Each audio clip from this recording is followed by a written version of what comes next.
देश दुनिया की हर वड्डी खबर के लिए हुणे डाउनलोड करो number 1 news app Dainik Savera times. ਵਾਰ ਦਾ ਸਟ੍ਰੇਨ ਜਿਹੜਾ ਬੜੀ ਤੇਜ਼ੀ ਨਾਲ ਵਧਿਆ ਹੈ, ਇਹ ਥੋੜਾ ਪਿੰਡੂ ਖੇਤਰ 'ਚ ਜ਼ਿਆਦਾ ਵੱਧ ਰਿਹਾ ਹੈ। ਇਹਨਾਂ ਨੂੰ ਕੋਈ ਉੱਥੇ ਮੁਸ਼ਕਿਲ ਨਾ ਆਵੇ, ਇਸ ਬਿਮਾਰੀ ਦਾ ਕੋਈ ਪ੍ਰਭਾਵ ਉਹਨਾਂ ਤੇ ਨਾ ਪੜੇ, ਇਸ ਕਰਕੇ ਅਸੀਂ ਸਾਰੇ ਇੰਤਜ਼ਾਮ ਕਰਨ ਵਾਸਤੇ 10 ਦਿਨ ਪ੍ਰੋਕਿਉਰਮੈਂਟ ਅੱਗੇ ਕਰੀ। ਸੈਂਟਰ ਗਵਰਨਮੈਂਟ ਨੇ ਥੋੜਾ ਜਿਹਾ ਪੰਜਾਬ ਲਈ ਇਸ ਤਰੀਕੇ ਦਾ ਮੂਡ ਅਖਤਿਆਰ ਕਰ ਰੱਖਿਆ ਵੀ ਉਹ ਪੰਜਾਬ ਨੂੰ ਹਿੰਦੁਸਤਾਨ ਦਾ ਹਿੱਸਾ ਹੀ ਨਹੀਂ ਸਮਝ ਰਹੇ। ਇਹ ਧਿਆਨ ਵਟਾਉਣ ਲਈ ਸਿਰਫ ਰਾਜਨੀਤੀ ਕਰਨ ਲਈ ਇੱਕ ਅਕਾਲੀ ਦਲ ਦਾ ਉਹ ਹੱਥ ਠੋਕਾ ਬਣ ਕੇ ਕੰਮ ਕਰਦਾ ਪਿਆ। ਜਿਹੜਾ ਉਹ ਪ੍ਰਧਾਨ ਹੈ ਉਹਦੇ ਵਿੱਚ ਆੜਤੀਆਂ ਦਾ ਕੋਈ ਜ਼ਿਆਦਾ ਫਾਇਦਾ ਛੁਪਿਆ ਨਹੀਂ ਹੋਇਆ। ਪੰਜਾਬ 'ਚ ਲਗਾਤਾਰ ਕੋਵਿਡ ਆਪਣੇ ਪੈਰ ਪਸਾਰ ਰਿਹਾ ਹੈ। ਪਿਛਲੇ ਸਾਲ ਜਿਸ ਤਰੀਕੇ ਦਾ ਸਟ੍ਰੇਨ ਸੀਗਾ, ਹੁਣ ਜਿਹੜਾ ਨਵਾਂ ਸਟ੍ਰੇਨ ਹੈ ਇਸਨੇ ਤਾਂ ਹੋਰ ਕਾਫੀ ਤੇਜ਼ੀ ਦੇ ਨਾਲ ਪੰਜਾਬ ਦੇ ਵਿੱਚ ਆਪਣੇ ਪੈਰ ਪਸਾਰੇ। ਇਸ ਨੂੰ ਲੈ ਕੇ ਪੰਜਾਬ ਸਰਕਾਰ ਵੱਲੋਂ ਕਈ ਤਰ੍ਹਾਂ ਦੀ ਹਦਾਇਤਾਂ ਵੀ ਜਾਰੀ ਕੀਤੀ ਗਈ। ਖਾਸ ਤੌਰ ਅਗਰ ਗੱਲ ਕਰੀਏ ਤਾਂ ਜਿਹੜੀ ਪ੍ਰੋਕਿਉਰਮੈਂਟ ਨੂੰ ਲੈ ਕੇ ਉਹਦੇ ਵਿੱਚ ਵੀ ਕੁਝ ਦੇਰੀ ਜ਼ਰੂਰ ਪੰਜਾਬ ਸਰਕਾਰ ਵੱਲੋਂ ਉਹ ਜਿਹੜੀ ਉਹ ਘੋਸ਼ਣਾ ਕੀਤੀ ਗਈ ਹੈ। ਪਹਿਲੀ ਜਿਹੜੀ ਪ੍ਰੋਕਿਉਰਮੈਂਟ ਪਹਿਲਾਂ ਅਪ੍ਰੈਲ ਤੋਂ ਹੁੰਦੀ ਸੀ, ਲੇਕਿਨ ਹੁਣ ਜਿਹੜੀ ਹੈ ਉਸ ਨੂੰ ਵਧਾ ਕੇ 10 ਅਪ੍ਰੈਲ ਕੀਤਾ ਗਿਆ ਹੈ। ਇਹਦੇ ਪਿੱਛੇ ਅਸਲ ਹੋਰ ਕੀ ਕਾਰਨ ਹੈ, ਇਸ ਬਾਰੇ ਗੱਲ ਕਰਦੇ ਸਾਡੇ ਨਾਲ ਹੈਗੇ ਕੈਬਨਿਟ ਮੰਤਰੀ ਆਸ਼ੂ ਜੀ। ਇਹ 10 ਅਪ੍ਰੈਲ ਤੁਸੀਂ ਕਰ ਦਿੱਤੀ ਹੈ, ਕੀ ਕਾਰਨ ਕੀ ਰਹੇ? ਸਿਰਫ ਕੋਵਿਡ ਦੀ ਵਜ੍ਹਾ ਦੇ ਨਾਲ ਇਸ ਨੂੰ ਅੱਗੇ ਵਧਾਇਆ ਗਿਆ? ਬਿਲਕੁਲ ਜੀ, ਇੱਕੋ ਦਮ ਕੋਵਿਡ ਦਾ ਸਰਜ ਫਿਰ ਇੱਕੋ ਦਮ ਸਾਹਮਣੇ ਆਇਆ। ਪੰਜਾਬ 'ਚ ਵੀ ਜਿਵੇਂ ਨੈਸ਼ਨਲ ਲੈਵਲ ਤੇ ਵੀ ਕੇਸਿਸ ਵਧੇ ਨੇ ਤੇ ਪੰਜਾਬ ਵਿੱਚ ਵੀ ਵਧਣ ਲੱਗ ਗਏ। ਕੱਲ 2600-2700 ਦੇ ਕਰੀਬ ਕੱਲ ਵੀ ਕੇਸਿਸ ਪਹੁੰਚ ਗਏ, ਜਿਹੜੇ ਆਲਮੋਸਟ ਘਟ ਕੇ 100-200-300 ਤੱਕ ਰਹਿ ਗਏ ਸੀਗੇ। ਤੇ ਇਦਾਂ ਦਾ ਹੀ ਮੌਕਾ ਪਿਛਲੇ ਸਾਲ ਆਇਆ ਸੀ ਜਦੋਂ ਇੱਕੋ ਦਮ ਲਾਕਡਾਊਨ ਕਰਨਾ ਪੈ ਗਿਆ ਸੀਗਾ ਤੇ ਸਾਨੂੰ ਉਦੋਂ ਵੀ ਪ੍ਰੋਕਿਉਰਮੈਂਟ 17 ਤਰੀਕ ਨੂੰ ਸ਼ੁਰੂ ਕੀਤੀ ਸੀ। ਸਾਨੂੰ ਅੱਗੇ ਲਿਜਾਣੀ ਪਈ ਸੀ, ਸਾਨੂੰ ਇੰਤਜ਼ਾਮ ਜ਼ਿਆਦਾ ਵੱਡੇ ਕਰਨੇ ਪਏ ਸੀਗੇ। ਹੁਣ ਵੀ ਇੱਕੋ ਦਮ ਸਰ ਜਾਣ ਨਾਲ ਉਹ ਇੰਤਜ਼ਾਮ ਫੈਲਾਉਣੇ। ਵੈਸੇ ਵੀ ਐਗਰੀਕਲਚਰ ਤੋਂ ਅਸੀਂ ਰਿਪੋਰਟ ਲਿੱਤੀ ਵੀ ਫਸਲ ਕਦੋਂ ਤੋਂ ਆ ਰਹੀ ਹੈ, 7-8 ਤੋਂ ਪਹਿਲਾਂ ਵਾਢੀ ਹੋਣੀ ਨਹੀਂ ਸ਼ੁਰੂ, ਤੇ ਸਾਨੂੰ ਉਹਨਾਂ ਟਾਈਮ ਮਿਲ ਜਾਂਦਾ ਹੈ। ਕਿਉਂਕਿ ਅਗਰ ਤੁਸੀਂ 1 ਤਰੀਕ ਨੂੰ ਹੀ ਰੱਖਦੇ ਹੋ ਤੇ ਖੁਦਾ ਨਾ ਖਾਸਤਾ ਕੋਈ ਬਾਰਿਸ਼ ਆਵੇ ਤਾਂ ਕਿਸਾਨ ਫਟਾਫਟ ਕੰਬਾਈਨਾਂ ਲਗਾ ਦਿੰਦਾ ਹੈ। ਤੇ ਉਦੋਂ ਅਸੀਂ ਮੰਡੀਆਂ ਦੇ ਇੰਤਜ਼ਾਮ, ਮੰਡੀਆਂ ਵਧਾਈਏ ਨਾ, ਇੰਤਜ਼ਾਮ ਨਾ ਕਰੀਏ, ਇੱਕੋ ਦਮ ਇਹੋ ਜਿਹੇ ਕੋਵਿਡ ਦੇ ਮੌਕੇ ਤੇ ਇਕੱਠਾ ਗਲਾਟ ਆਉਣਾ ਸ਼ੁਰੂ ਹੋ ਜਾਏ, ਕਿਸਾਨ ਆਉਣੇ ਸ਼ੁਰੂ ਹੋ ਜਾਣ। ਉਵੇਂ ਹੀ ਪਿਛਲੇ ਸਾਲ ਦੀ ਤਰੀਕ ਹੈ, ਸਾਰੀ ਮੰਡੀਆਂ ਨੂੰ ਵਧਾ ਕੇ ਉਹਨਾਂ 'ਚ ਪੂਰੇ ਇੰਤਜ਼ਾਮ ਕਰਕੇ ਉੱਥੇ ਸੈਨੀਟਾਈਜ਼ਰ ਦੇ ਰੱਖਣ ਦੇ, ਉੱਥੇ ਢੇਰੀਆਂ ਕਿਸ ਤਰੀਕੇ ਦੂਰ ਲੱਗਣੀਆਂ, ਜਿਹੜੇ ਕਿਸਾਨਾਂ ਨੇ ਆਉਣੀਆਂ ਉਹਦਾ ਇੰਤਜ਼ਾਮ ਕਰਨਾ, ਮਾਸਕਸ ਰੱਖਣੇ, ਉੱਥੇ ਸੋਸ਼ਲ ਡਿਸਟੈਂਸ ਮੇਨਟੇਨ ਕਰਕੇ ਰੱਖਣਾ। ਇਹ ਸਾਰੀਆਂ ਚੀਜ਼ਾਂ ਦੇ ਮੱਦੇਨਜ਼ਰ 10 ਦਿਨ ਅੱਗੇ ਰੱਖੇ ਤਾਂ ਕਿ ਪੂਰੀ ਤਿਆਰੀਆਂ ਕਰਨ ਦਾ ਮੌਕਾ ਮਿਲ ਜਾਏ। ਔਰ ਕਿਉਂਕਿ ਇਸ ਵਾਰ ਦਾ ਸਟ੍ਰੇਨ ਜਿਹੜਾ ਬੜੀ ਤੇਜ਼ੀ ਨਾਲ ਵਧਿਆ, ਇਹ ਥੋੜਾ ਪਿੰਡੂ ਖੇਤਰ 'ਚ ਜ਼ਿਆਦਾ ਵੱਧ ਰਿਹਾ ਤੇ ਇਹ ਸਾਰਾ ਆਪਰੇਸ਼ਨ ਵੀ ਪਿੰਡੂ ਖੇਤਰ ਦੇ ਨਾਲ ਰਿਲੇਟਡ ਹੈ ਤੇ ਇਸ ਕਰਕੇ ਉਹਨਾਂ ਨੂੰ ਬਚਾਉਣਾ ਤਾਂ ਕਿ ਸਾਡੇ ਕਿਸਾਨਾਂ ਨੂੰ, ਸਾਡੇ ਆੜ੍ਹਤੀਆਂ ਨੂੰ, ਸਾਡੀ ਲੇਬਰ, ਸਾਡੇ ਟਰਾਂਸਪੋਰਟਰ, ਜਿਹੜੇ ਸਾਰੇ ਇਸ ਔਰ ਖਾਸ ਤੌਰ ਤੇ EMPLOYEE ਪ੍ਰੋਕਿਉਰਮੈਂਟ ਏਜੰਸੀਜ਼ ਦੇ, ਇਹਨਾਂ ਨੂੰ ਕੋਈ ਉੱਥੇ ਮੁਸ਼ਕਿਲ ਨਾ ਆਵੇ, ਇਸ ਬਿਮਾਰੀ ਦਾ ਕੋਈ ਪ੍ਰਭਾਵ ਉਹਨਾਂ ਤੇ ਨਾ ਪੜੇ, ਇਸ ਕਰਕੇ ਅਸੀਂ ਸਾਰੇ ਇੰਤਜ਼ਾਮ ਕਰਨ ਵਾਸਤੇ 10 ਦਿਨ ਪ੍ਰੋਕਿਉਰਮੈਂਟ ਅੱਗੇ ਕਰੀਏ। ਆਸ਼ੂ ਜੀ, ਜਿਹੜੀ ਪਿਛਲੇ ਸਾਲ ਜਿਹੜੇ ਇੰਤਜ਼ਾਮ ਕੀਤੇ, ਜਿਵੇਂ ਤੁਸੀਂ ਦੱਸ ਰਹੇ ਹੋ ਕਿ ਉਹਦੇ 'ਚ ਹੁਣ ਕੁਝ ਹੋਰ ਕੋਈ ਚੇਂਜਸ ਕੀਤੇ ਜਾ ਰਹੇ ਨੇ ਕਿ ਸੇਮ ਜਿਹੜੇ ਪਿਛਲੇ ਸਾਲ ਵਾਲੇ ਇੰਤਜ਼ਾਮ ਸੀਗੇ ਉਹੀ? ਜੋ ਹੈਲਥ ਦੇ ਪ੍ਰੋਟੋਕੋਲ ਆਏ ਨੇ ਅਸੀਂ ਉਹਨਾਂ ਸਾਰਿਆਂ ਨੂੰ ਫਾਲੋ ਕਰਵਾਉਣਾ ਉੱਥੇ।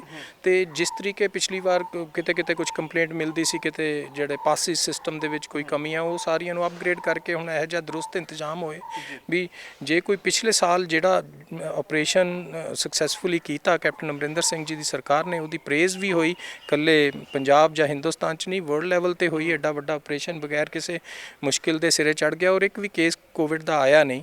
ਤੇ ਇਸ ਵਾਰੀ ਵੀ ਕੋਸ਼ਿਸ਼ ਰਹੇਗੀ ਵੀ ਉਸ ਸਿਸਟਮ ਨੂੰ ਹੋਰ ਦਰੁਸਤ ਕੀਤਾ ਜਾਏ, ਹੋਰ ਸਟਰੈਂਗਥਨ ਕੀਤਾ ਜਾਏ ਤੇ ਕੋਸ਼ਿਸ਼ ਇਹੀ ਰਹੇਗੀ ਨਾ ਕਿਸੇ ਨੂੰ ਕੋਈ ਬਿਮਾਰੀ ਦਾ ਪ੍ਰਭਾਵ ਪਏ, ਨਾ ਕਿਸੇ ਦੀ ਪ੍ਰੋਕਿਉਰਮੈਂਟ ਔਖੀ ਹੋਏ, ਨਾ ਕਿਸੇ ਨੂੰ ਫਸਲ ਦੀ ਅਦਾਇਗੀ 'ਚ ਕੋਈ ਕਮੀ ਆਏ ਤੇ ਨਾ ਹੀ ਸਾਡੀ ਜਿਹੜੀ ਲਿਫਟਿੰਗ ਹੈ ਤੇ ਸਟੋਰੇਜ ਹੈ ਉਹਦੇ 'ਚ ਕੋਈ ਪ੍ਰੋਬਲਮ ਆਏ। ਪਿਛਲੇ ਲਗਭਗ 4 ਮਹੀਨੇ ਹੋਣ ਜਾ ਰਹੇ ਜਿਹੜੇ ਕਿਸਾਨ ਉੱਥੇ ਦਿੱਲੀ ਦੀ ਬਰੂਆ 'ਤੇ ਬੈਠੇ ਨੇ, ਲੱਗਦਾ ਕਿ ਉਹਦਾ ਕੁਝ ਅਸਰ ਪ੍ਰੋਕਿਉਰਮੈਂਟ 'ਤੇ ਪਏਗਾ? ਕਿਉਂਕਿ ਹੁਣ ਸਮਾਂ ਜਿਹੜਾ ਹੈਗਾ ਉਹ ਕਿਸਾਨਾਂ ਦੇ ਲਈ ਵੀ ਜੀ ਹੈਗਾ, ਲੇਕਿਨ ਉਹ ਉੱਥੇ ਬੈਠੇ, ਉਹਦਾ ਕੋਈ ਅਸਰ? ਹਾਂ, ਇਹਦਾ ਅਸਰ ਤਾਂ ਸਾਫ਼ ਨਜ਼ਰ ਹੀ ਆ ਰਿਹਾ ਵੀ ਸੈਂਟਰ ਗਵਰਨਮੈਂਟ ਨੇ ਥੋੜਾ ਜਿਹਾ ਪੰਜਾਬ ਲਈ ਇਸ ਤਰੀਕੇ ਦਾ ਮੂਡ ਅਖਤਿਆਰ ਕਰ ਰੱਖਿਆ ਵੀ ਉਹ ਪੰਜਾਬ ਨੂੰ ਹਿੰਦੁਸਤਾਨ ਦਾ ਹਿੱਸਾ ਹੀ ਨਹੀਂ ਸਮਝ ਰਹੇ। ਨਹੀਂ ਤਾਂ ਹਰੇਕ ਚੀਜ਼ ਦਾ ਢੰਗ ਗੱਲਬਾਤ ਨਾਲ ਹੀ ਦੂਰ ਹੁੰਦਾ। ਠੀਕ ਹੈ, ਤੁਹਾਡੀ ਕਿਸਾਨਾਂ ਨਾਲ ਗੱਲਬਾਤ, ਤੁਸੀਂ ਗਵਰਨਮੈਂਟ ਟੂ ਗਵਰਨਮੈਂਟ ਗੱਲ ਕਰੋ, ਤੁਸੀਂ ਸਟੇਟ ਗਵਰਨਮੈਂਟ ਨਾਲ ਗੱਲ ਕਰੋ, ਕਰੋ। ਤੁਸੀਂ ਇੱਕੋਦਮ ਉੱਥੋਂ ਨਾਦਰਸ਼ਾਹੀ ਫਰਮਾਨ ਭੇਜੀ ਜਾ ਰਹੇ ਹੋ, ਹੁਣ ਅਸੀਂ ਫੋਰਟੀਫਾਈਡ ਰਾਈਸ ਲੈਣਾ, ਤੁਹਾਡੀ ਮਿਲਿੰਗ ਬੰਦ ਕਰ ਦੇਣੀ ਹੈ। 1 ਮਹੀਨਾ ਹੋ ਗਿਆ, ਮਿਲਿੰਗ ਹੋ ਹੀ ਨਹੀਂ ਪਾ ਰਹੀ। ਬੋਰੀਆਂ ਦੇ ਰੇਟ ਡਿਸਾਈਡ ਕਰੋ। ਜੇ ਅਸੀਂ ਉਹਨਾਂ ਨੂੰ ਕਹਿੰਦੇ ਹਾਂ ਸਾਡੇ ਕੋਲ ਬੋਰੀਆਂ ਪ੍ਰੋਵਾਈਡ ਕਰਵਾ ਦਿਓ, ਤੁਹਾਡੇ ਕੋਲ ਉਹ ਨਹੀਂ ਹੈ ਦੇਣ ਨੂੰ। ਜੇ ਅਸੀਂ ਉਹਨਾਂ ਨੂੰ ਕਹਿੰਦੇ ਹਾਂ ਵੀ ਤੁਸੀਂ ਆ ਨਵੀਆਂ ਸਪੈਸੀਫਿਕੇਸ਼ਨਾਂ ਕੀ ਭੇਜ ਦਿੱਤੀਆਂ, ਬਗੈਰ ਡਿਸਕਸ਼ਨ ਕਰੇ ਸਾਰਾ ਕੁਝ ਹੋ ਹੀ ਜਾਂਦਾ ਜੀ। ਹੁਣ ਤੁਸੀਂ ਲੈਂਡ ਰਿਕਾਰਡ ਅਪਲੋਡ ਕਰੋ ਜੀ, ਹੁਣ ਤੁਸੀਂ ਸਿੱਧੀ ਪੇਮੈਂਟ ਡਾਲੋ। ਸਾਡੇ APMC ਐਕਟ ਦੇ ਵਿੱਚ ਆੜਤੀਆਂ ਦੀ ਐਗਜ਼ਿਸਟੈਂਸ ਹੈ ਸਾਹਿਬ, ਥਰੂ ਆੜਤੀਆਜ਼ ਅਸੀਂ ਪੇਮੈਂਟ ਦੇਣੀ ਹੈ। ਸਾਡੇ ਤੁਸੀਂ ਸਟੇਟ ਦੇ ਵੀ ਕਾਨੂੰਨਾਂ ਦਾ ਸਤਿਕਾਰ ਕਰੋ। ਇਹ ਗੱਲਬਾਤ ਬੈਠ ਕੇ ਕਰੇ, ਅਸੀਂ ਤੁਹਾਨੂੰ ਸਮਝਾਈਏ ਵੀ ਸਾਡੇ ਕਾਨੂੰਨ ਦੇ ਦਾਇਰੇ 'ਚ ਇਹ ਚੀਜ਼ ਆਉਂਦੀ ਹੈ। ਹਾਂ, ਤੁਸੀਂ ਟਰਾਂਸਪੇਰੈਂਸੀ ਲੈ ਆਉਣਾ ਚਾਹੁੰਦੇ ਹੋ ਤਾਂ ਪੋਰਟਲ ਦੇ ਵਿੱਚ ਅਸੀਂ ਆੜਤੀਆਂ ਨੂੰ ਦਾਖਲ ਕਰਦੇ ਨੇ, ਤੁਹਾਡੀ ਪੇਮੈਂਟ ਜਾਂਦੀ ਨਜ਼ਰ ਆਊਗੀ। ਤੁਸੀਂ ਜਦੋਂ ਮਰਜ਼ੀ ਚੈੱਕ ਕਰੋ, ਉੱਥੇ ਦਿੱਲੀ ਬੈਠੇ ਚੈੱਕ ਕਰ ਸਕਦੇ ਹੋ। ਇਹ ਚੀਜ਼ਾਂ ਹੋ ਸਕਦੀਆਂ, ਪਰ ਅਗਰ ਨੀਅਤ ਹੋਵੇ, ਅਗਰ ਚੰਗੀ ਨੀਅਤ, ਹਾਂ ਅਗਰ ਟਾਰਗੇਟ ਹੀ ਕਰਨਾ, ਪੋਲੀਟੀਕਲ ਵਿਕਟਮਾਈਜ਼ ਕਰਨਾ ਪੰਜਾਬ ਨੂੰ, ਤਾਂ ਉਹ ਸਾਰਿਆਂ ਦੇ ਸਾਹਮਣੇ ਹੀ ਹੈ। ਇਸ ਮੌਕੇ ਤੇ ਸਭ ਨੂੰ ਇਹ ਰਾਜਨੀਤੀ ਤੋਂ ਉੱਠ ਕੇ ਸਿੱਧਾ ਉਹਨਾਂ ਨੂੰ ਸਮਝਾਉਣ ਦੀ ਲੋੜ ਹੈ ਵੀ ਇਹ ਚੀਜ਼ ਠੀਕ ਨਹੀਂ ਹੈ। ਜਿਸ ਵੇਲੇ ਸਾਰੇ ਹਿੰਦੁਸਤਾਨ ਨੂੰ ਕਿਸਾਨੀ ਦੀ ਲੋੜ ਸੀ ਤਾਂ ਤੁਸੀਂ ਪੰਜਾਬ ਦੇ ਕਿਸਾਨਾਂ ਦਾ ਦਮ ਭਰਦੇ ਸੀ। ਅੱਜ ਤੁਸੀਂ ਪ੍ਰੋਡਿਊਸ ਬਾਕੀ ਜਗ੍ਹਾ ਵੀ ਹੋਣ ਲੱਗੀ ਤੇ ਪੰਜਾਬ ਦੇ ਕਿਸਾਨ ਮਾਰਦੇ ਹੋ। ਜਿਹਨੇ ਇੰਨੇ ਸਾਲਾਂ ਤਾਈਂ ਸਾਰੇ ਹਿੰਦੁਸਤਾਨ ਦਾ ਢਿੱਡ ਭਰਿਆ, ਪਿਛਲੇ ਕੋਵਿਡ 'ਚ ਹੀ ਭਰਿਆ। ਭਰ ਇੱਥੋਂ ਟ੍ਰੇਨਾਂ ਗਈਆਂ ਅਨਾਜ ਦੀਆਂ, ਤੇ ਆਪਣੀ ਕਿਸਾਨਾਂ ਨੇ ਫਿਰ ਪੰਜਾਬ ਨੇ ਆਪਣੀ ਫਿਰ ਹੈਸੀਅਤ ਦੱਸੀ ਹੈ। FCI ਦਾ ਜਿਹੜਾ ਫਰਮਾਨ ਆਇਆ ਸੀ ਕਿ ਪੰਜਾਬ ਦੇ ਵਿੱਚ ਉਸ ਨੂੰ ਲਾਗੂ ਕੀਤਾ ਜਾਏ, ਉਹਨਾਂ ਨਾਲ ਗੱਲਬਾਤ ਚੱਲਦੀ ਆ। ਅਸੀਂ ਆਪਣੇ ਜਿਹੜੇ ਕਾਨੂੰਨ ਨੇ ਪੰਜਾਬ ਦੇ, ਉਹਨਾਂ ਤੋਂ ਅਲੱਗ ਹੋ ਕੇ ਨਹੀਂ ਚੱਲਣਾ। ਅਗਰ ਸਾਡੇ ਕਾਨੂੰਨ ਕਹਿੰਦੇ ਨੇ ਵੀ ਉਹ ਪੇਮੈਂਟ ਕਿਸ ਤਰੀਕੇ ਹੋਣੀ ਚਾਹੀਦੀ ਹੈ, ਉੱਦਾਂ ਹੀ ਹੋਣੀ ਚਾਹੀਦੀ। ਹਾਂ, ਬੈਠਣ ਸਾਡੇ ਨਾਲ ਡਿਸਕਸ ਕਰਨ ਔਰ ਇਸ ਵੇਲੇ ਮੌਕੇ ਦੀ ਨਜ਼ਾਕਤ ਨੂੰ ਸਮਝਣ ਉਸੇ ਹਿਸਾਬ ਨਾਲ, ਕਿਉਂਕਿ ਸਾਡੇ CM ਸਾਹਿਬ ਪਰਸੋਂ ਚੌਥ ਤੁਹਾਡੀ ਪ੍ਰੈਸ ਕਾਨਫਰੰਸ 'ਚ ਕਹਿ ਹੀ ਚੁੱਕੇ ਵੀ ਮੈਂ ਇਸ ਚੀਜ਼ ਨੂੰ ਮੰਨਦਾ ਨਹੀਂ। ਪਰ ਹਾਂ, ਆਉਣ ਵਾਲੇ ਟਾਈਮ 'ਚ ਕਿਸਾਨੀ ਲਈ, ਪੰਜਾਬ ਲਈ ਕੀ ਫੈਸਲੇ ਲੈਣੇ ਪੈਂਦੇ ਆ, ਜਦੋਂ ਬੈਠਾਂਗੇ ਡਿਸਕਸ ਕਰਾਂਗੇ, ਉਹ ਜ਼ਰੂਰ ਫੈਸਲੇ ਇਹੋ ਜਿਹੇ ਲਿੱਤੇ ਜਾਣਗੇ ਜਿਹਦੇ ਨਾਲ ਕਿਸਾਨਾਂ ਨੂੰ ਵੀ ਕੋਈ ਮੁਸ਼ਕਿਲ ਨਾ ਆਵੇ ਤੇ ਸਟੇਟ ਦਾ ਵੀ ਭਲਾ ਹੋਵੇ। ਆਸ਼ੂ, ਤੁਹਾਨੂੰ ਲੱਗ ਰਿਹਾ ਹੈ ਕਿ ਕਿਸਾਨੀ ਅੰਦੋਲਨ ਦੀ ਵਜ੍ਹਾ ਦੇ ਨਾਲ ਹੀ ਜਿਹੜੇ ਪੰਜਾਬ ਦੇ ਲਈ ਇਸ ਤਰੀਕੇ ਜਿਹੜੇ ਫੈਸਲੇ ਕੇਂਦਰ ਸਰਕਾਰ ਵੱਲੋਂ ਲਿੱਤੇ ਜਾ ਰਹੇ? ਮੇ ਵੀ ਕਿਸਾਨੀ ਅੰਦੋਲਨ, ਮੇ ਵੀ ਇਸ ਕਰਕੇ ਵੀ ਇੱਥੇ ਆਪੋਜੀਸ਼ਨ ਦੀ ਸਰਕਾਰ ਆ, ਕੁਛ ਵੀ ਤੁਸੀਂ ਕਹਿ ਸਕਦੇ ਹੋ। ਕਿਉਂਕਿ ਕੈਪਟਨ ਸਾਹਿਬ ਦਾ ਇੱਕ ਚੀਜ਼ ਤਾਂ ਸਾਰੀ ਦੁਨੀਆ ਜਾਣਦੀ ਹੈ ਵੀ ਉਹ ਜੋ ਕਹਿੰਦੇ ਆ ਉਹ ਕਰਕੇ ਦਿਖਾਉਂਦੇ ਆ। ਅਗਰ ਉਹਨਾਂ ਨੇ ਸਟੈਂਡ ਲਿੱਤਾ ਪੰਜਾਬ ਦੇ ਪਾਣੀਆਂ ਲਈ ਤਾਂ ਲਿੱਤਾ, ਅਗਰ ਕਿਸਾਨੀ ਲਈ ਲਿੱਤਾ ਤਾਂ ਲਿੱਤਾ। ਉਹ ਚਾਹੇ ਕੇਂਦਰ ਸਰਕਾਰ 'ਚ ਕਾਂਗਰਸ ਦੀ ਸਰਕਾਰ ਹੋਵੇ, ਚਾਹੇ ਉੱਥੇ BJP ਦੀ, ਅਕਾਲੀ ਦਲ ਦੀ ਸਰਕਾਰ ਹੋਵੇ, ਉਹ ਪੰਜਾਬ ਦੇ ਹਿੱਤਾਂ ਨੂੰ ਹਮੇਸ਼ਾ ਉੱਪਰ ਰੱਖਦੇ ਆ।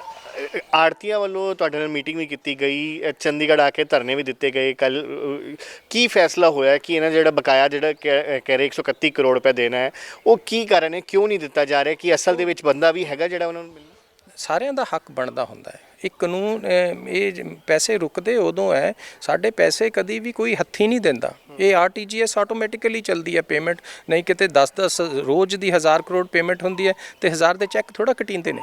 ਉਹ ਤਾਂ ਜਦੋਂ ਬਿੱਲ ਪਾਸ ਹੋ ਜਾਂਦਾ RTGS ਨਾਲ ਇੱਕੋਦਮ ਪੇਮੈਂਟ ਚਲੇ ਜਾਂਦੀ ਹੈ, ਕੋਈ ਕਿਸੇ ਤੇ ਜਗ੍ਹਾ ਤੇ ਰੋਕਦਾ ਨਹੀਂ।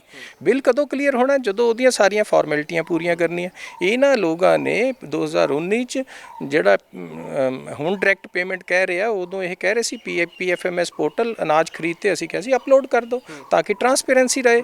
ਇਹਨਾਂ ਲੋਕਾਂ ਨੇ ਉਦੋਂ ਐਜੀਟੇਸ਼ਨ, ਲੋੜ ਨਹੀਂ, ਇਹਨੂੰ ਮੰਨਣ ਦੀ ਲੋੜ ਨਹੀਂ ਲੋੜ ਤਾਂ ਪੈਸੇ ਰੋਕ ਲਏ ਸੈਂਟਰ ਗਵਰਨਮੈਂਟ ਨੇ। CCL ਜਦੋਂ ਖਤਮ ਹੋ ਜਾਂਦੀ, ਸਟੇਟ ਗਵਰਨਮੈਂਟ ਕੋਲ ਕੋਈ ਇਖਤਿਆਰ ਨਹੀਂ ਰਹਿ ਜਾਂਦਾ। ਇਹਨਾਂ ਨੇ ਕਹਿ ਦਿੱਤਾ, ਇੱਕ ਸੈਕਸ਼ਨ ਨੇ ਇਹਨਾਂ ਆੜਤੀਆਂ ਨੂੰ ਭਰਮਾਉਣ ਵਾਸਤੇ ਵੀ ਕੋਰਟ ਤੋਂ ਥਰੂ ਲਵਾਂਗੇ ਅਸੀਂ, ਇਸ ਪੋਰਟਲ ਨੂੰ ਮੰਨਦੇ ਨਹੀਂ। ਉਹਦਾ ਰਿਜ਼ਲਟ ਇਹ ਹੈ ਵੀ ਅੱਜ ਉਹਨਾਂ ਦਾ 131 ਕਰੋੜ ਮਰਿਆ ਪਿਆ। ਉਹਨਾਂ ਦਾ ਹੱਕ ਦਾ ਆ, ਉਹਨਾਂ ਨੇ ਆੜਤ ਬਣਨੀ ਚਾਹੀਦੀ ਹੈ, ਪਰ ਬਣੇਗੀ ਉਦੋਂ ਜਦੋਂ ਪੋਰਟਲ 'ਤੇ, ਹੁਣ ਪੋਰਟਲ 'ਤੇ ਵੀ ਚੜ੍ਹ ਗਏ। ਹੁਣ ਪੋਰਟਲ 'ਤੇ ਚੜ੍ਹ ਗਏ ਤਾਂ CCL 2019 ਦੀ ਖਤਮ ਹੋ ਗਈ। ਹੁਣ 2019 ਦੀ CCL ਖਤਮ ਹੋਣ ਤੋਂ ਬਾਅਦ ਤੁਸੀਂ 2021 ਦੀ CCL 'ਚ ਤਾਂ ਕੱਢ ਕੇ ਨਹੀਂ ਦੇ ਸਕਦੇ। ਇਹ ਜੇ ਤੁਸੀਂ ਸਮਝਦੇ ਹੋ ਇਹਨੂੰ ਫਾਈਨਾਂਸ ਦੇ ਹਿਸਾਬ ਨੂੰ ਤਾਂ ਤੁਸੀਂ ਬੜੀ ਚੰਗੀ ਤਰ੍ਹਾਂ ਸਮਝ ਜਾਓਗੇ। ਤੇ ਉਹ ਜਿਹੜਾ ਫਿਰ ਉਦੋਂ CCL ਲੈਪਸ ਹੋਣ ਤੋਂ ਬਾਅਦ ਜਿਹੜੀ ਲਾਇਬਿਲਿਟੀ ਆ ਉਹ ਕੇਂਦਰ ਸਰਕਾਰ ਤੇ ਖੜ ਜਾਂਦੀ ਹੈ। ਕੇਂਦਰ ਸਰਕਾਰ ਵੱਲ ਹਲੇ ਵੀ 200 ਕਰੋੜ ਦੇ ਕਰੀਬ ਬਕਾਇਆ ਸਾਡਾ, ਅਸੀਂ ਲਿਖ ਕੇ ਭੇਜਿਆ ਹੋਇਆ। ਉਹਨਾਂ 'ਚੋਂ 131 ਕਰੋੜ ਜਦੋਂ ਇਹਨਾਂ ਦਾ ਆਇਆ ਉਹ ਮਿਲ ਜਾਏਗਾ, ਜਾਂ ਜੋ ਇਹਨਾਂ ਨੇ ਕੇਸ ਕਰ ਰੱਖਿਆ ਹਾਈ ਕੋਰਟ 'ਚ ਉਦੋਂ ਦਾ ਹੀ 2019 ਤੋਂ ਪਹਿਲਾਂ ਦਾ PFMS ਕੰਪਲਾਇੰਸ ਨਾ ਕਰਨ ਕਰਕੇ ਕਰਿਆ ਸੀ ਇਹਨਾਂ ਨੇ, ਹੋਰ ਕੋਈ ਕਾਰਨ ਨਹੀਂ ਸੀ। ਉਹਦੇ 'ਚ ਜੋ ਕੋਰਟ ਫੈਸਲਾ ਕਰ ਦੇਗਾ ਕੇਂਦਰ ਸਰਕਾਰ ਨੂੰ ਉਹ ਮੰਨਣਾ ਪਊਗਾ, ਛੇਤੀ ਮਿਲ ਜਾਣਗੇ ਪੈਸੇ। ਪਰ ਅੱਜ ਇਸ਼ੂ ਇਸ ਤੋਂ ਬਹੁਤ ਵੱਡੇ ਨੇ। ਅੱਜ ਇਸ਼ੂ ਡਾਇਰੈਕਟ ਪੇਮੈਂਟ ਤੋਂ ਉਹਨਾਂ ਦੀ ਐਗਜ਼ਿਸਟੈਂਸ ਦਾ ਹੈ। ਅੱਜ ਇਸ਼ੂ ਆਉਣ ਵਾਲੇ ਟਾਈਮ 'ਚ ਉਹਨਾਂ ਦਾ ਕਾਰੋਬਾਰ ਰਹਿਣਾ ਕਿ ਨਹੀਂ ਰਹਿਣਾ ਉਹਦਾ ਹੈ। ਇਹ ਧਿਆਨ ਵਟਾਉਣ ਲਈ ਸਿਰਫ ਰਾਜਨੀਤੀ ਕਰਨ ਲਈ ਇੱਕ ਅਕਾਲੀ ਦਲ ਦਾ ਉਹ ਹੱਥ ਠੋਕਾ ਬਣ ਕੇ ਕੰਮ ਕਰਦਾ ਪਿਆ। ਜਿਹੜਾ ਉਹ ਪ੍ਰਧਾਨ ਹੈ ਉਹਦੇ ਵਿੱਚ ਆੜਤੀਆਂ ਦਾ ਕੋਈ ਜ਼ਿਆਦਾ ਫਾਇਦਾ ਛੁਪਿਆ ਨਹੀਂ ਹੋਇਆ। ਆਸ਼ੂ ਜੀ, ਇੱਕ ਮੇਰਾ ਅਖੀਰਲਾ ਸਵਾਲ ਤੇ ਤੁਹਾਡੇ ਡਿਪਾਰਟਮੈਂਟ ਥੋੜ੍ਹਾ ਜਿਹਾ ਹਟ ਕੇ ਸਵਾਲ ਹੈਗਾ ਕਿ ਪੰਜਾਬ ਦੇ ਵਿੱਚ ਲਗਾਤਾਰ ਜਿਸ ਤਰੀਕੇ ਦੇ ਕੋਵਿਡ ਮਰੀਜ਼ਾਂ ਦੀ ਗਿਣਤੀ ਵੱਧ ਰਹੀ ਹੈ, ਕਾਫੀ ਜ਼ਿਆਦਾ ਮੌਤਾਂ ਜਿਹੜੀ ਹੋ ਰਹੀ ਹੈ, ਉਸ ਨੂੰ ਲੈ ਕੇ ਹੁਣ ਅੱਜ ਇੱਕ ਮੁੱਖ ਮੰਤਰੀ ਸਾਹਿਬ ਨੇ ਪ੍ਰਧਾਨ ਮੰਤਰੀ ਜੀ ਨੂੰ ਅਪੀਲ ਵੀ ਕੀਤੀ ਹੈ ਕਿ ਜਿਹੜੇ ਕੋਵਿਡ ਦੀ ਜਿਹੜੀ ਵੈਕਸੀਨੇਸ਼ਨ ਹੈ ਉਹ 60 ਸਾਲ ਦੀ ਜਿਹੜੀ ਲਿਮਿਟ ਲਗਾਈ ਹੈ ਉਸ ਨੂੰ ਘਟਾ ਦਿੱਤਾ ਜਾਏ, ਬਲਕਿ ਹਰ ਨੌਜਵਾਨ ਨੂੰ ਵੀ ਲੱਗਿਆ ਜਾਏ। ਕੇਂਦਰੀ ਕੈਬਨਿਟ ਵੱਲੋਂ ਵੀ ਇੱਕ ਫੈਸਲਾ ਲਿੱਤਾ ਗਿਆ ਕਿ 1 ਅਪ੍ਰੈਲ ਤੋਂ 45 ਸਾਲ ਦੇ ਉੱਪਰ ਦੇ ਮਰੀਜ਼ਾਂ ਨੂੰ ਕੋਈ ਵੀ ਜਿਹੜੇ ਹੈਗੇ ਉਹਨਾਂ ਨੂੰ ਜਿਹੜਾ ਟੀਕਾਕਰਨ ਹੋਏਗਾ।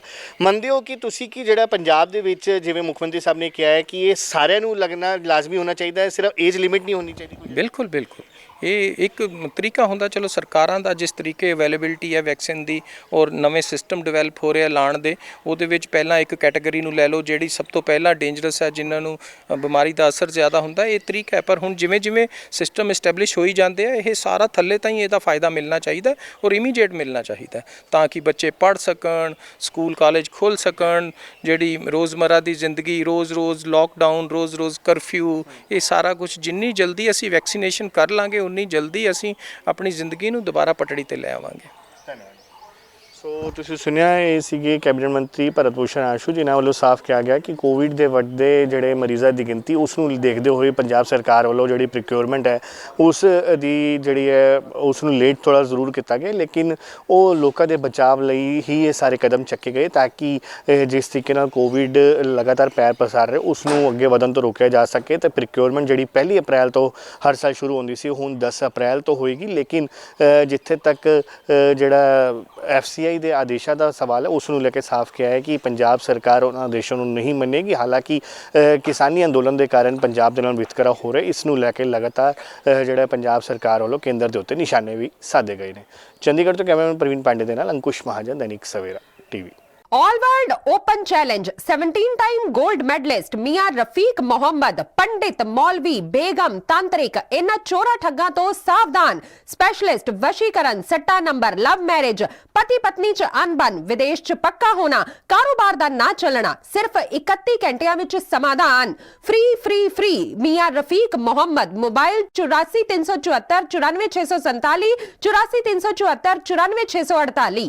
पंडित राधे शर्मा चमत्कार ਹੁੰਦੇ ਵੇਖੋ ਆਪਣੀਆਂ ਅੱਖਾਂ ਦੇ ਸਾਹਮਣੇ। 24 ਘੰਟੇ ਵਿੱਚ ਪਾਓ ਹਰ ਪਰੇਸ਼ਾਨੀ ਦਾ ਹੱਲ। ਮੁਸਲਮਾਨੀ, ਰੂਹਾਨੀ ਅਤੇ ਕਾਲੇ ਇਲਮ ਦੇ ਬਾਦਸ਼ਾਹ, ਮੇਰੇ ਕੀਤੇ ਨੂੰ ਮੇਰੇ ਤੋਂ ਇਲਾਵਾ ਕੋਈ ਕੱਟ ਨਹੀਂ ਸਕਦਾ। ਮੋੜੀ ਵਸ਼ੀਕਰਨ ਕਰਵਾਓ, ਮਨਚਾਹਾ ਪਿਆਰ ਪਾਓ, ਲਵ ਮੈਰਿਜ, ਸੌਤਨ ਦੁਸ਼ਮਣ ਤੋਂ ਛੁਟਕਾਰਾ, ਤਲਾਕ ਕੇਸ, ਜ਼ਮੀਨੀ ਝਗੜਾ, ਨੌਕਰੀ, ਕਾਰੋਬਾਰ ਚ ਰੁਕਾਵਟ, ਵਿਦੇਸ਼ ਯਾਤਰਾ, ਲੋਟਰੀ ਤੋਂ ਤੁਹਾਨੂੰ ਮਿਲੇਗਾ ਜਾਂ ਨਹੀਂ, ਸੱਚਾਈ ਜਾਣੋ। ਲੋਟਰੀ ਨੰਬਰ ਪਾਓ 649 ਹੋਵੇ ਜਾਂ ਲੋਟੋ ਮੈਕਸ, ਤੁਹਾਡੀ ਹਰ ਗੱਲ 100% ਗੁਪਤ ਰੱਖੀ ਜਾਵੇਗੀ। ਪਿਆਰ ਵਿੱਚ ਧੋਖਾ ਖਾਏ ਪ੍ਰੇਮੀ ਪ੍ਰੇਮਿਕਾ ਇੱਕ ਵਾਰ ਜ਼ਰੂਰ ਮਿਲੋ, ਮੈਂ ਤੁਹਾਡਾ ਪਿਆਰ ਟੁੱਟਣ ਨਹੀਂ ਦੇਵਾਂਗਾ। ਮੋਬਾਈਲ 98 768 045 80 85 588 38 617।